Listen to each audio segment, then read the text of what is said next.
موسى الشمري بالرغم من أنه موجود على الطرف، وبالتالي الكرة ربما لن تشكل خطورة.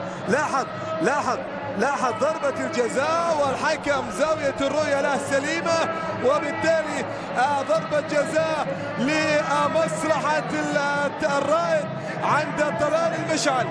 طلال هل يسجل التعادل؟ هل يحط الجول؟ وحبايب يحط الجول. حبايب في الديربي، لكن الحكم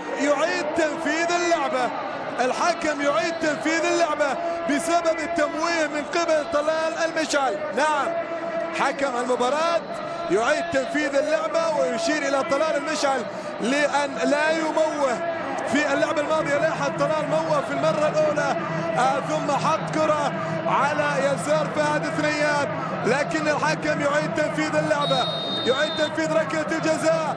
المشعل للمرة الثانية من ركلة الجزاء